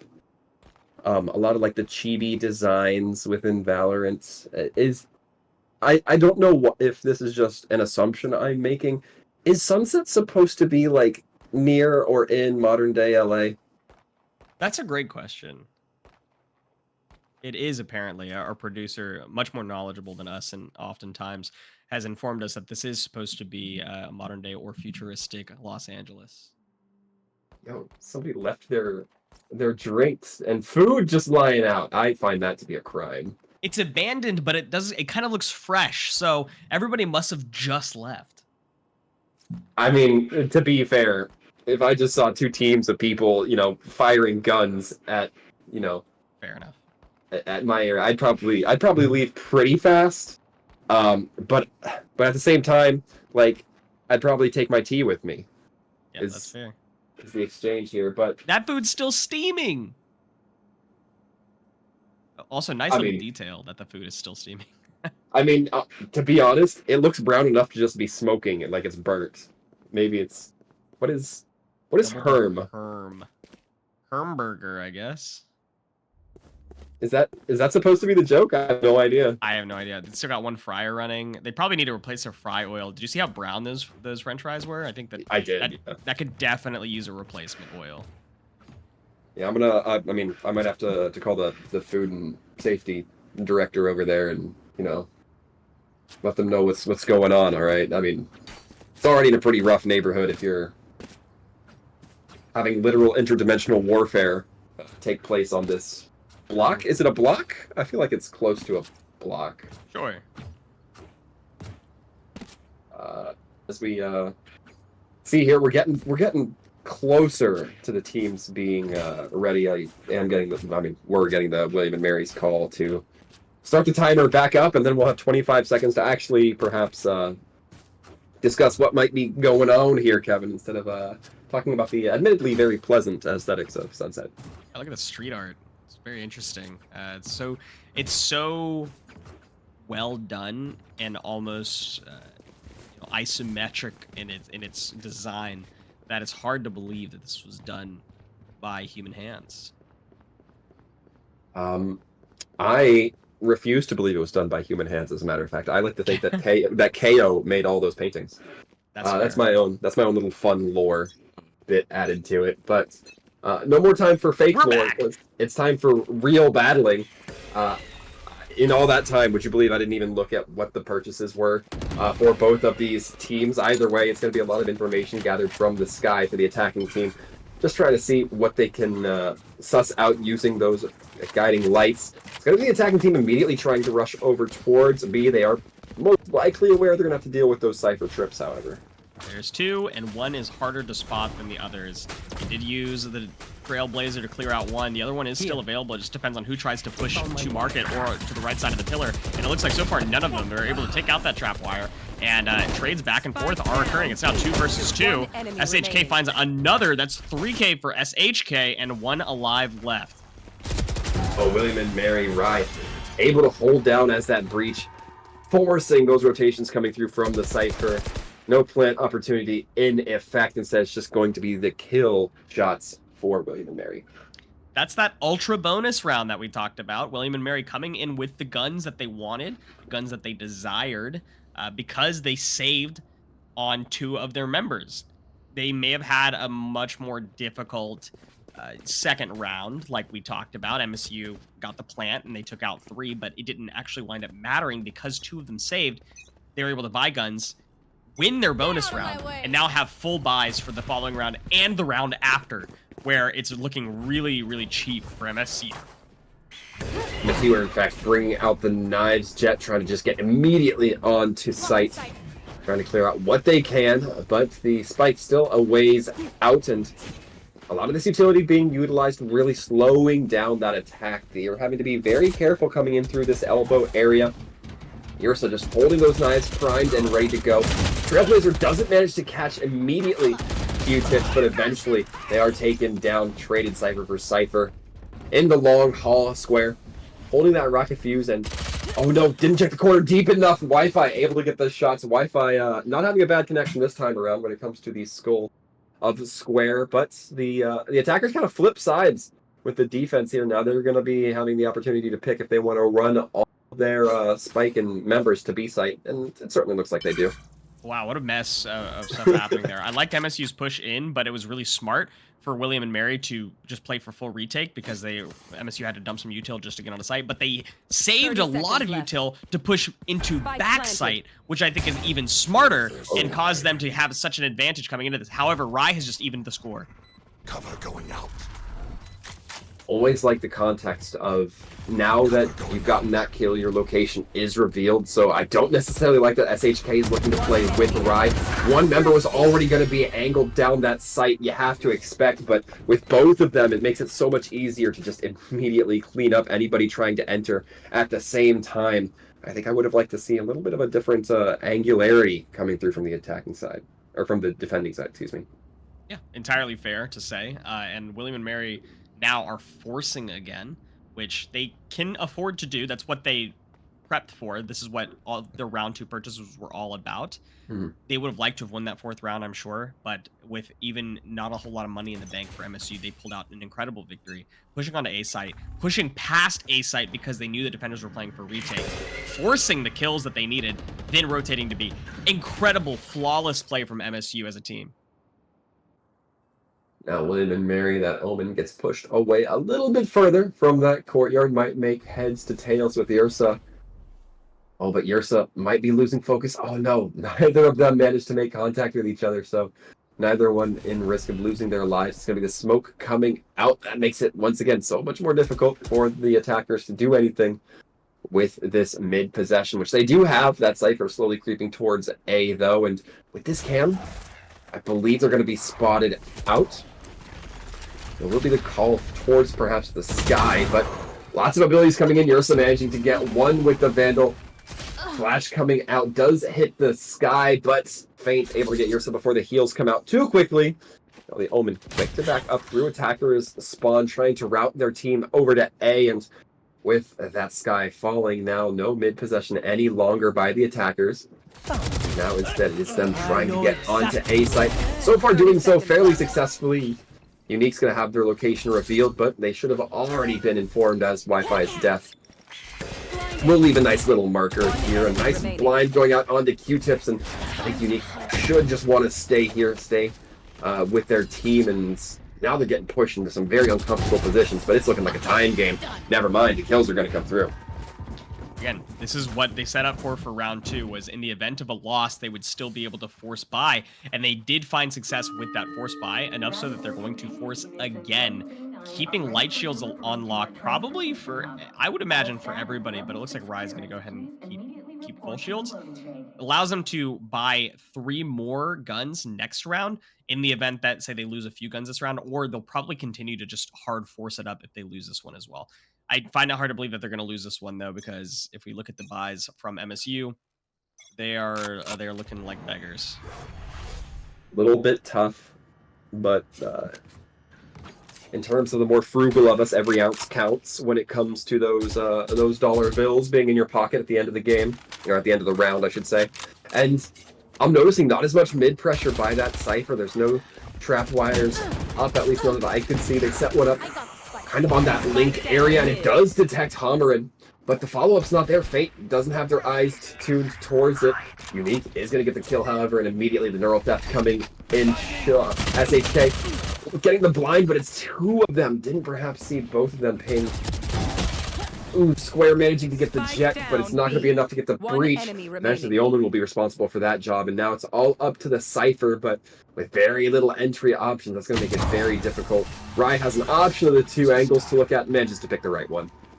That was good stuff. I think that, William and Mary played that just as well as they should have. They might have had a trap wire on top mid, or I think they had one really deep. It was in the very back of top mid, which is great because you know that the enemy team is going to be running in as a team trying to find picks, and so keeping it in a more off spot means that you might have a chance to just get a free kill from an unexpected hit when you have the gun advantage. That's kind of what happened. I really thought it was fun. I think it was Unique sitting in the backside of B, just didn't quite have the trigger discipline. One of the players didn't quite have the trigger discipline. If they held just a little bit longer, they could have got both, probably. Very true, but it all worked out for the defenders, who are now leading 5-1. The attackers taking some slower play to come through here, seeing if they can perhaps get some information on either the trap wires or if any guiding lights come out, any sort of information that can tell you kind of what the compositional posture will be. Going to be essential here. Seekers do go out, and a nice shot from Yrsa. And that Seeker, don't know where it's going, blinding a box perhaps. Unique going to be revealed to be in that spawn, routing with now the rest of the defenders. They have to go in for a retake here. No smokes, as that Omen did get pulled. That's going to make it very hard to cope with that entry from defenders, or from attackers spawn. I don't know if I like this. They didn't take any space whatsoever. They planted and then backed off, and all of their players are now holding A main. This, I don't think, is going to work out in their favor if any utility is still available for William and Mary, but they are making it work. The angles are getting peaked, and the util is not coming out in a coordinated fashion. The flashes are not being played off of from William and Mary, and so they're just losing all of their players. SHK takes 2 back, but it's probably just going to have to, I guess, commit and try to take out another gun. And I have to question where the cages were from the Cypher. You didn't have the Omen, like I mentioned, for that, for those smokes to kind of choke off that main entryway, but you still did have cages, and that can put some pressure on the attackers to at least rain through some shots. If they have Vandals, you can follow the Tracers back to their source. So kind of an interesting decision there from William and Mary, from Feint, that I'm not quite sure if there was a reason behind it, if they just haven't been buying cages for whatever reason, or they placed them preemptively ahead of the round start. I'm very curious. Yeah, it's a good question. I think, moreover, William and Mary, if they wanted to have that retake work in their favor, they needed to play together around the flashpoints. But Yrsa is playing alone and finding plenty. Ooh, well, finding one for sure, but Rai gonna be equalizing in that with a couple shots from the Phantom. And I mean, ever since we've seen them win, I don't think we've seen William and Mary suffer for those weaponries. It's now all going to be up to SHK to try to hold on to this A side, or at least to buy as much time as possible. Going to have the information that the Sky, the Breach, and probably the Omen are there. Cypher can probably be assumed to be accompanying them. And a nice use of that ability, pushing back that Sky into a more perhaps uncomfortable spot, taking a little bit of that paint shell damage as well. Would be very difficult here. And now everybody going to be doing the backup from that Breach Rolling Thunder from the attacking side. If nothing, to buy a bit more time. Right, not going to be able to find anything. Halt takes them down. Remaining defenders looking to go in on the attack. The flash coming in, connect. Nice shot onto the Omen square. Going to be connecting. SHK now has to just find Wi-Fi. This is going to be so difficult. Might know that Wi-Fi is up here, but Wi-Fi looks like they're ready for the flash. Oh, but the movement gives away SHK. Tough spot to be in if you're William and Mary. Yeah, that was a good play from Wi-Fi to hold all the way in that back corner and force either the pump fake or the push. And I think it was probably wise for SHK to just pump fake it. But, you know, obviously you're going to get flash when you pump fake it. So a little bit of fear there that played into that. I think the Rolling Thunder was a little preemptive from Wi-Fi. I don't think that it provided as much value as it could have if you, say, knew that defenders were coming onto site. You didn't secure any additional space. Your team was already had pretty good control of A, and the alley was fairly clear. And even if you didn't know alley was clear, we weren't going to get any value off that. In any case, we're in the next round. I like this adaptation coming in from Montana. They know that Omen, or at least they might have suspected that Omen continually rotates a little bit forward from that B site. And they immediately start to punish that with the spy cam, getting that information, making him have to teleport all the way back. And now the attackers have a very open B site, a couple of trips of their own placed, making it a little bit more difficult for the defenders to get situated and nestled in here. No smokes once again, so that defender's spawn is going to be feeling pretty comfy. The Wi-Fi taken down after the information is gathered by the Trailblazer from Unique. Now defenders, attackers, both evenly matched in terms of the manpower.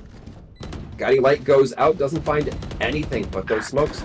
Be very careful around them. 1 shot, 2, 3 for Q-tips as they take down all that is necessary for the attackers to come away with this. Great attack from MSU. They're really turning this around in their favor after the eco display of strategy from William and Mary earlier on. MSU is kind of showing why they chose to pick this map, and William and Mary is still forcing with light shields despite all of that. That's, you know, in a word, in 2 words, I guess, not ideal. I mean, I feel like we've just... I don't know where... It's hard for me personally to pin down where William and Mary are kind of falling short on this one, Kev. They just keep forcing with light shields. I don't know if it's making the difference one way or the other. I think that the attack was probably going to be successful from MSU regardless. But they either need to stave off the site take or have enough preparation for retake, because they're just kind of approaching a retake in a reactive fashion as opposed to a proactive fashion. They don't have util present for retakes. They don't have coordination for retakes with the breach. So that could probably serve them very well if they could play together. Seekers are going to go out and faint. pretty neatly identified in terms of their location. Just hit by all the utility, a blind, a flash, breach util. This is looking so ugly, and somehow Fate is one of the few who remains standing at the end of it. That Cypher, that feels like he's got 9 lives at this point, but Wi-Fi. A wall is what separates them from Spike, but that wall has never felt thicker before when you know that there are 3 opponents on the other side of it.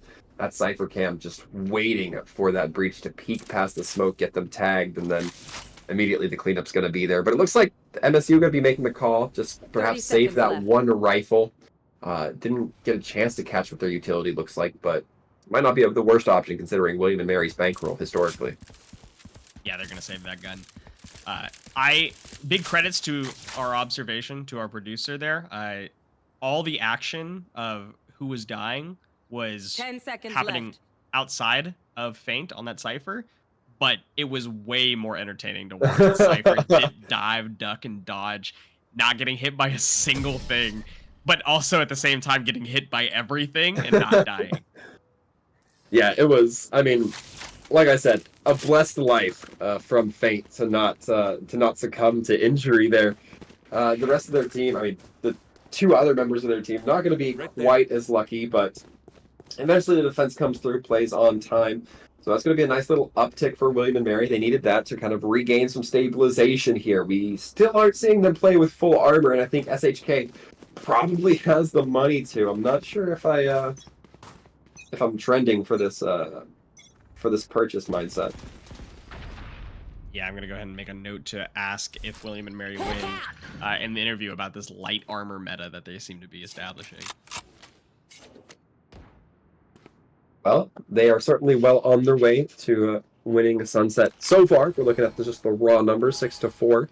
And now it looks like the attacker is going to try to upset that a little bit. Once again, trying to go in for that mid control. We can see that market area a little bit cut off as that Hammer and Sky slow inching towards theater. Trapped wire is set up, so they know that they'll have some security on their back end if they do push through, and it looks like the Cypher is going to be more than happy to take the lead. And yes, I believe we're a little bit underpowered in terms of that those kits. And William and Mary certainly going to be doing a great show of force here, cleaning up 3, making a 4th as I say that. And Hammer now going to be looking to flash through the smokes. Right, almost gets caught out by it, but is able to catch them with some help of Square. Picks up the Sheriff for the trouble. Last round before the switch. Last round of the half, and I think full buys are available for just about everybody. Hammer doesn't quite have the money, but everybody else has got stuff on the lock. That's how you like to see a last round of a half, is with everybody having purchases. The adaptation there, by the way, beautiful. Switching Feint over to A, because the trap wires are much more effective in locking down elbow and allowing you to play more people off on B site. Because the issue with the pushes that MSU has been successful on B site is that they've been able to push on with numbers and without smokes being able to come back quick enough. So instead they've swapped Rye over to hold B site because the smokes and the paranoia can really stuff the push in a hard way. Whereas it takes a lot more time to gain information and gain control of A site, which is why Feint on that Cypher is a lot more valuable there. Square getting kind of spooked off of that mid zone. Immediately hit by a pretty aggressive blind, or a pretty vigorous blind. Ursa takes Rye and then cashes in their own life in exchange. It's going to be getting the Seekers up to the defense. So now a good bit of information gathering where those the attacking players are. It takes down Unique. So now 3 defenders remain, and that Cypher is kind of on a long wraparound to find its Square. Kind of stuck real in the mix here. The only one remaining on sites. And now it's going to be all up to this Cypher to either buy a lot of time, seems unlikely, or to try to get those kills after Spike goes down. Unlikely, just perhaps not as unlikely. Spike planted. They have full information where Feint is and Halt is holding this angle. Knife walking and still not dying. That's the Feint difference. Fate truly does have 9 lives, it seems. Using that cam to get themselves a little bit of information. What? Pulling out the knife and then the gun again, that's... I don't know, maybe a little too blessed on some of these lives. Yeah, that was a questionable follow-up to what ultimately looked like it could have been possible. But in any case, Good stuff from MSU to reverse the momentum, get that B hit after taking the time to clear out some utility and get a pick. And closing out that half in not the worst fashion for attack. You know, getting 5 rounds on a defender-sided map is always pretty nice.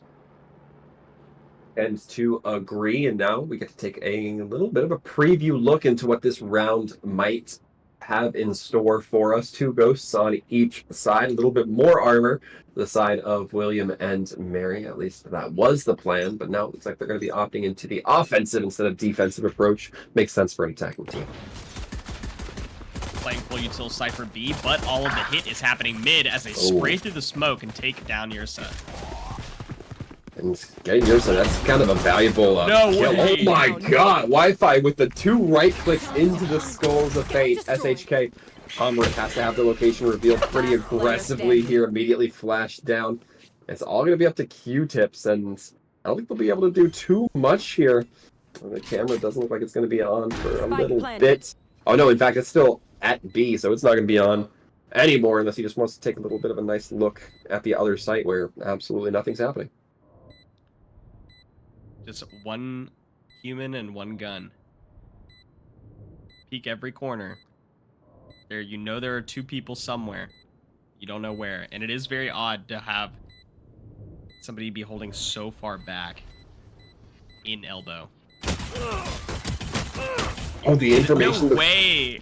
Wow, that almost looks catastrophic for Rai, if I'm being honest. The response from the sky just took a little bit too long for my liking. Why did Unique pull out the Trailblazer after Q-tips peaked?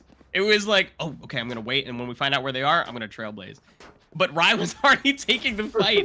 The headshot even came in. Rai should have been dead. I guess the Trailblazer did tank a bullet, which kept Rai alive. You know what? William and Mary got the round. That's what matters. That is the wildest cope for Rai. Why did my teammate use the Trailblazer? Oh, I guess it was to protect me. Hopefully that coordination kind of sharpens up here a little bit. As we look now for the attacking team to be ferrying Spike towards that mid. And the attackers, once again, are on their force up round, so they're going to have a little bit more armory in their hands to put the pressure onto the defense. And, I mean, we know it, but the attackers could have A-site absolutely for free.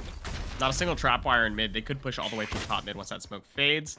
They could smoke off market and push mid 2A because all the defenders are on B site right now. If they go for a B hit, they're in big trouble. They need more information before they commit, especially on their buy round. Yes, they saved 2 guns. Once again, they decided to save on 2 of their players, but they need to not commit to B right now until Cypher gets more information on A, because the rotate to A is a lot more possible. They didn't get any pressure through top mid, though. They're not going to be able to push through top mid. It's probably smart for them to not do that, especially when Cypher has full A-site control. Just take A-site and not go for any possible risky 1v1s when you don't know where the defenders are. 30 seconds What are the left. chances the defenders have 5 people on B? Usually pretty rare. Typically, but in this instance, 100% it's going to be the plans a little bit more for the open. As we can see, the 3 defenders trying to come in here. The breach throws in a nice shock and gets, I believe all 3 couldn't quite see if Homrid was affected. Oh, but SHK just dancing around Homerid's skull. Smoke drops and going to be going in for the reinforcements. Takes down the Cypher. And eventually Homerid will be that last to fall. Trying to play a cursed life, but only finding the worst end of it. Check the disc. Somebody check the disc. SHK, I swear, is walling. That was incredible. The fault line catches all 3 of them. Obviously, they waited for the Homerid flash to come out, right? The audio cue to send the fault line, but it wound up hitting all 3 players and then looking like they were shooting intentionally to the left and the right of the heads of one of the defenders through the smoke. I check the disc. That's all I'm saying. That was a very like who me kind of moment with the left and right. No, I agree, but a nice start with Square getting the kill onto Homerid. Oh no, but barely turns away as that Omen rounds the corner. Want to be the Vandal coming through, and will Square be going in for the grab? Does so, and now armored up, or I guess armoried up. It's going to be looking fairly optimistic for the attackers here. It's the Cypher, it's the Jet. The Jet, really the one you have to watch out for when it comes to this force entry. A lot of quick maneuverability with those dashes. And Q-tips can only be the cleanup once that Jet has caused enough confusion, enough disorientation, or ideally gotten a couple kills of her own square. Gonna have their location revealed, but that does mean that perhaps MSU has a lot of their information, or a lot of their attention on that elbow. Not gonna quite be the case. Time slowly ticking down. Not quite sure if the utility's gonna be here. Yursa gonna be ensuring that Unique doesn't get too much for it in the defuse. Eventually coming through, but they took their time on it. Yep, just enough time. About 1 second left on the clock there. 0.99. Oh, wow. Look at that. That's crazy. Yeah, tough stuff. SHK really, peaked that pretty heavily, wanting to get the aftershock on the bomb, and then keeping their body out in the way of traffic instead of ducking back behind cover. It's possible that they just have time to because of the location of where Hammerid was standing, but in any case, it could have worked out. The aftershock did delay just long enough. If you could have lived, you could have used your walls to finish out that round really nicely. And I do mean your cheats, SHK. I'm watching you. Nothing gets by Kevin with a K here. But now looking to get by this defense are the attacking William and Mary, and they are once again going for A. It feels like they're testing their luck going for A as often, but it may have just been for ult orb, it may have been for resource, and maybe to disorient the defense. But with Yursa going down, that's going to surely revitalize their energy towards B. Oh, and Halt going down as well. There's no smokes. Hammerid does get the benefit of Rai, so no smokes on both ends of things, I suppose. Watch out for these tripwires. Trap's going to be activated. Camera as well. Neural Theft going to be giving the information that everybody is here nestled onto site. The attackers not offered nearly that same privilege of knowledge. MSU has some flashes available. They could probably make this retake work if they play coordinated here. In fact, Wi-Fi has 2 and fault line, so we'll see that come out as they try to clear out the pillar. Waiting on the fault line, though. They need to start making some moves. Ooh, and SHK managing to take down Hammerid. One enemy remaining. Kills going back and forth, but fortunately in a game of dominoes, in this game of dominoes, whoever has the last tile wins. SHK was that last tile, making sure that Wi-Fi not able to go for the defuse. Yeah, William and Mary having one additional human on their side was helpful in securing that. Just that light numbers advantage prevented the retake from being successful. And that was a good play, right? Having Feint walk up into B main and get that kill early on, just lurking while the rest of the team was trying to clear out information on A. It also denied a bunch of information from the defenders once they cleared out all of that A main area and then slowly walked back to hit B. There were still 3 defenders on A site, so they did not get the rotate over to B very quickly. So full site control went over to the attackers. It was kind of just a nice little bonus that they got a kill in top mid, but it wouldn't have mattered either way because the defenders were not prepared for that hit. So good stuff from William and Mary, making that look really decisive, playing very measured, and then attacking, striking when it matters the most. Timeout, though, for the defenders could not have come at a better time. Yeah, I mean, the defenders need to regain their composure, regain their momentum, and I mean, they've got to win, what is it, by my napkin math, 7 rounds before the other team wins 2. Otherwise, they'll have to go into overtime, and that's not a high-pressure situation that I think Montana State wants to necessarily have to reside in. That being said, this round is going to be looking pretty vulnerable from them, once again, given the lack of firepower that they're going to be having in their pockets. Yeah, I always hesitate to call a timeout whenever you're not in a buy round because you are naturally spending some of your time out saying, let's do this on our save round, when a save round could just wind up being moot altogether. And again, another familiar look coming in from Montana where they don't feel confident not having those rifles, so they're just going to be operating in, orders of magnitude when it comes to the manpower. They're going to be trying to, hit squad this all as one. Surely that trap wire will be giving a little bit of information. Oh, no, it looks like instead the routing going to be changed up here. thought the Jet had jumped over that trapwire. Not going to quite be the case. But Unique certainly going to be giving the lead to their team. The flash coming in as well. But some nice kills coming in from Ursa. Q-Tips both making sure that the attackers don't get this for free. A nice paranoia where has to back off and gets caught while rotating away. This is actually looking very good for Montana State. Yeah, the desperation Rolling Thunder actually might be what saves them there. Keeping the defenders away from retaking fast enough, and so even though it was looking very, very strong for MSU, like you said, they had to push in last second. And yeah, they killed all of the members of William & Mary, which is fantastic. You kind of denied a lot of their eco, which is great, but guess who's going to have buys between the two of them next round? I mean, it's going to be MSU because they saved that round, but William & Mary still has money from that round win, and they are not afraid to buy light shields to keep it going. Also, I don't like the fight that William & Mary took there. I don't think that you flash in close quarters and send two people with guns against what's probably more than two of the defenders going for a retake through main. The chaos only benefits the people with the worst guns. Yeah, it makes sense. It did seem a little undisciplined coming through from the attacking team, but now with the opposite, with the no, I'm sorry, from the offensive team. Okay, I'm all settled away here, Kevin. Now with the defenders being one up, we're gonna be seeing Ursa hold up high with that operator, ready to try to rain in any shots they can from those boxes. Really put a lot of that long-range pressure onto A once they know that, well, it's probably not going to be B that they push towards initially. And so far, the one kill's going to have to be all they're content with, because the rest of William & Mary not too ready to push ahead without a solid plan of action. And it looks like right now they're just trying to gather information. Omen does get spotted out by the Trailblazer, but it doesn't look like he can be punished too aggressively. Yeah, Squared died. I don't know if everybody caught that one. Showstoppered in real quick and just died. Didn't make any use of it, sadly. So it's a very quick way to put yourself at a disadvantage for a round. However, still a couple of tools that the attacking William & Mary can utilize. It's going to be the Seekers and the stuns coming out. Ursa not able to get anything with this high ground up.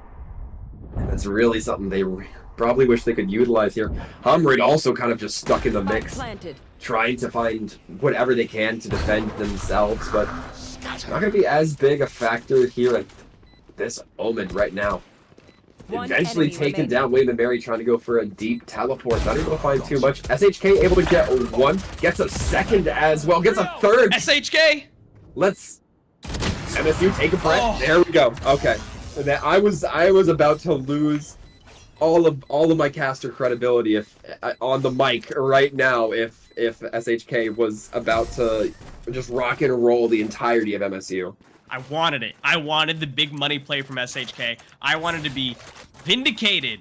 I wanted to feel like I was right the whole time, but obviously SHK can't get all 5 because then people would know that they're cheating, and you can't have that, especially when there's more rounds to be played. That's true. You can't have SHK getting banned before that 13th win hits. Ready. Sorry, I'm just looking at all the ultimates available for MSU.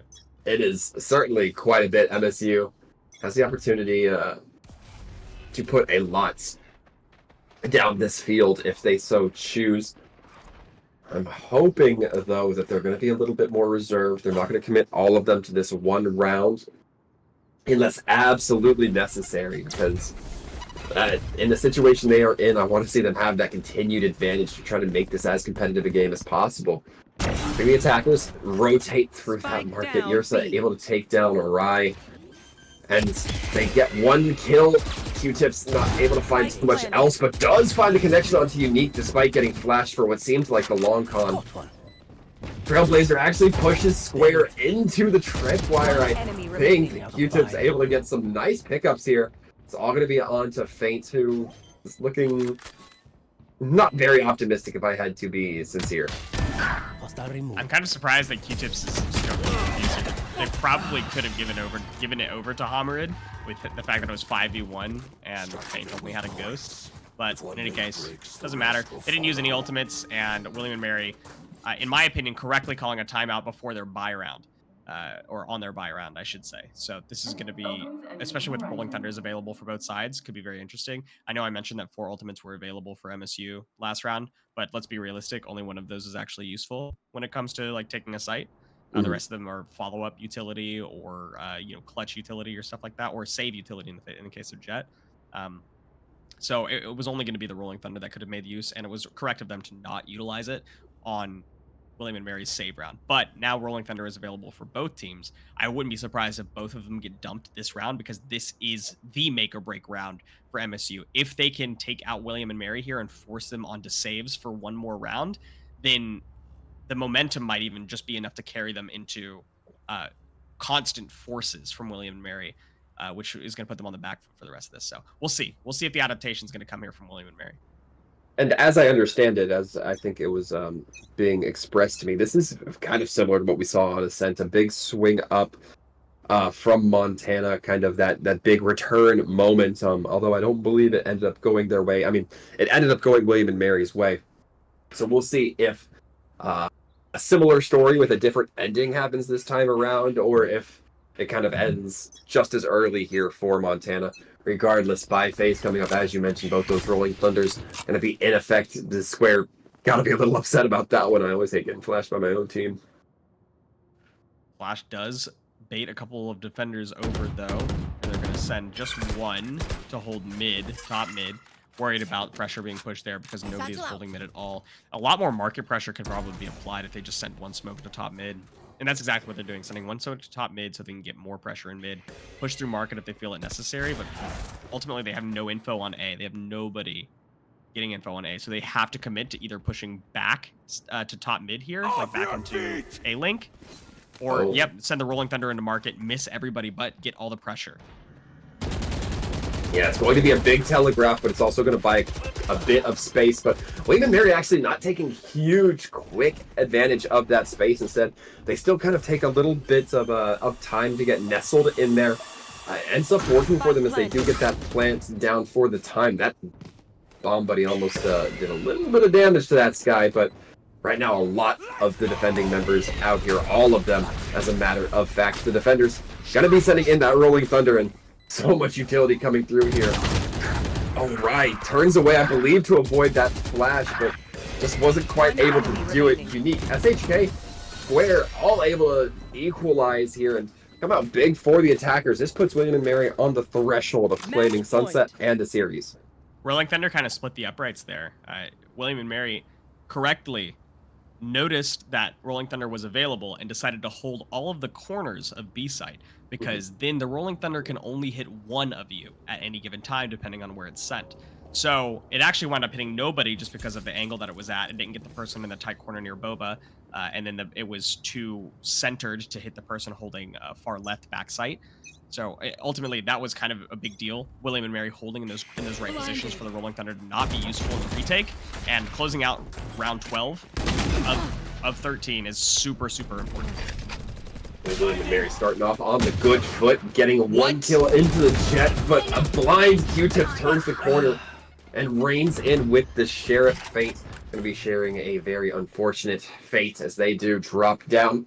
No neural theft this time around, although it is still on the board for both of these teams should we go into more rounds. Attackers eventually going to be ferrying that bomb over to B site and keeping eyes out. This Omen looks towards market. The attackers now, only 2 remain standing. That Omen got caught out towards mid. Spike does get dropped, and things aren't looking so good for William and Mary, at least for this round. We might be looking at a 12-9 game after this. Yeah, this was like a force round from MSU, and they were able to take out a lot, but Square still has a gun, still has some health.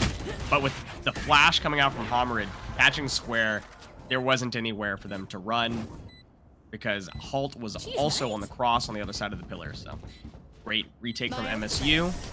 Great site hold, and pushing into tiles there to grab some early kills was necessary. So good heads-up play. They hadn't pushed mid at all this game. That was the exact time that they needed to do it. Now they got some guns. And MSU now looking a little bit more fair, but we're not seeing them fully geared up. That's that Jet no longer has those knives, so it's going to be the Guardians, a couple of Vandals, and the Phantom coming out for their side. But William and Mary not looking exactly flush from the weaponsmith either. A couple of Sheriffs, a Guardian, and I believe it was two Phantoms, two Vandals, two Rifles either way. So both of these teams going to be having their vulnerabilities when it comes to those armaments. Square now going to be coming in with the showstopper, ideally following up the Trailblazer, but sinks the rocket into Q-Tips, not going to really hit anything. However, as Q-Tips does die before it's even too much really of a concern. Halt has to be very careful of this bomb buddy. Doesn't want to play around it too aggressively. Does get taken down by Square. Oh, and a nice headshot onto Wi-Fi. That's going to be a nice, flawless round as the end cap here for William and Mary. And what looks like a fairly equivalent sunset.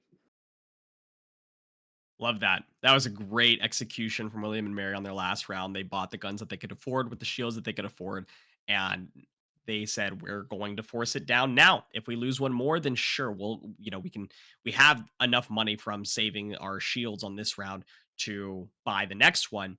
But they didn't even need it. They just executed on the site very nicely together, very coordinated, like we hadn't seen them do on defense.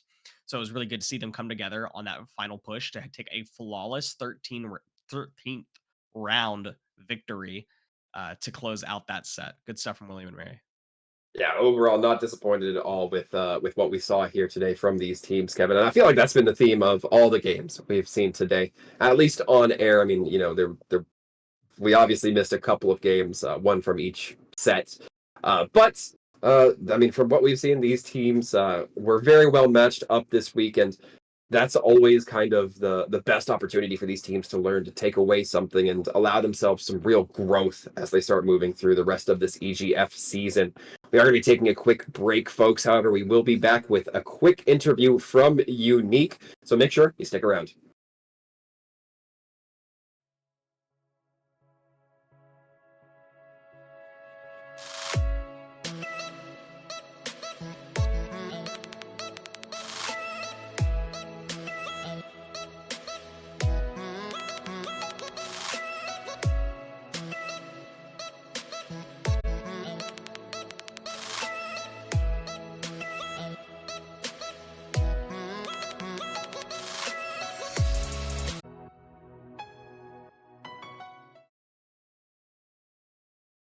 Welcome back. We just finished our last game of the evening of William and Mary versus MSU, with William and Mary taking it. We have an interview with one of the players from William and Mary, UN2Q, or as they prefer to be known as Untook, I believe. How are you doing? What? Yeah, I don't know if that's right, but yeah, I'm doing pretty good. How about yourself? Unique. It was wonderful this game. I'm doing great. We've got some fun questions for you. I'm going to pass it over to Waltham for the first. So Unique, going into this game, it looked like a fairly competitive match between your team and Montana. What was the mindset of William and Mary kind of coming into this here today? Did you have a specific map set, composition, play style in mind, or was this just kind of a we'll see how it flies? Uh, yeah, well, our map pool right now, we're trying a lot of new stuff. It's changing a lot with especially the maps that we're good at. So, some of them are going to like, okay, we have this in reserve, like we know how to play it, like we're good, and then we're picking up some new maps. You didn't get to see it all today. But hopefully you will in these coming weeks. I think for today, we just wanted to show up and we have our full roster. We've played with 2 EGF games with subs, and that's life sometimes. But it's glad to have our full team here, and our game plan was just to show up and be better. Absolutely. Yeah. Were you guys prepared for Sunset? I know it wasn't your pick. Oh yeah, no, we know how to play Sunset. I mean, I say that, but we were swapping a bunch of roles around today, so it was the first time that some of us were playing on the characters that we were playing. But we all know how to play the map, and we all like it. And I know, Faint has some really good mid-round calls. He sometimes he falls asleep at the wheel, but other most of the time he's good. I love it. Yeah, you guys played awesome on Sunset. I do have my really meaty question. This is the only one that I actually care about. Uh, what's with the light armor purchases? What you mean, bro? That's just how you play the game. You bought light armor every round. I mean, I Yeah. get that it helped your eco and it really did like lead to some future round wins, but was that the plan or were you guys just like, let's force? That's like an unspoken rule. Like for us, economy with like the light armor and shit is all about you want to just have light armor when it's the Phantom Vandal round, and if it's not, then you have heavy, and that's it. So we didn't like that was something that we figured out over the summer. Like that's something we've been doing for a long time. But yeah, I mean, if teams aren't doing that, I think they should really get on it. I mean, it worked out, and I think that makes sense, right? Where it's I was gonna say head tap meta, but it's a head tap game, so I definitely makes sense. Like the light armor versus heavy armor, a lot of times in those buy rounds doesn't really make the difference. So saving your eco, especially what 600 credits is huge. Yeah, it's a lot. It gives us a lot more to work with. Makes sense. Walt, I'll pass it back. Well, a fantastic performance. I mean, Kevin may have been a little bit curious about the armor buys, but in the end, it certainly helped William and Mary succeed and propel themselves to a victory here on Sunset. And that's about all we have for you, Unique. But before we do let you go, I want to give you the opportunity for any shout outs, friends, family, opponents, whoever. You got the opportunity. Yeah, I want to shout out Max with the 126 and Nuke Llama in the chat. Those are my boys. And they're watching, and it's 1 a.m. I know I would be asleep right now if there was a stream going on, and because my teammate is looking at me like begging me to give him a shout out. I want to shout out SHK. Yeah, he's a good player. He's a freshman, so we're working on him, but he's a good player. He just looked at me really funny, but yeah, no, he's a great player, and we're excited to see what he brings to William Mary Valorant in the future. Well, fantastic. Definitely a player to keep eyes out for. Unique, once again, thank you for hanging out with us, answering a few of our questions. And in case I haven't said it enough to you and your team, congratulations. Thank you so much. And with that, Kevin, we are about ready to wrap things up. But folks, it has been a fantastic day of Valorant, if I do say so myself. Kevin, we got any final thoughts? Any closing remarks? It's a fun thing to watch. We learned a lot from just watching William and Mary, and learned a lot from that interview as well. Light armor meta around the corner, I think, for a lot of teams, hopefully, or maybe if you're William and Mary, hopefully not. Hopefully that's just your strategy. But in any case, I learned a lot, which is a lot of fun, and getting to cast a different series of maps, both new and old, is always a good time. Oh, I absolutely agree, folks. And for those of you out there, we want to thank you for tuning in, watching with us, supporting these colleges, and, just enjoyed a little bit of Valorant. And we hope to see you next week for some more Valorant action. But until then, he's been Kevin with the K. I've been Sir Waltham. Thank you very much for tuning in with us. Stay safe and take care, everyone. See you next week.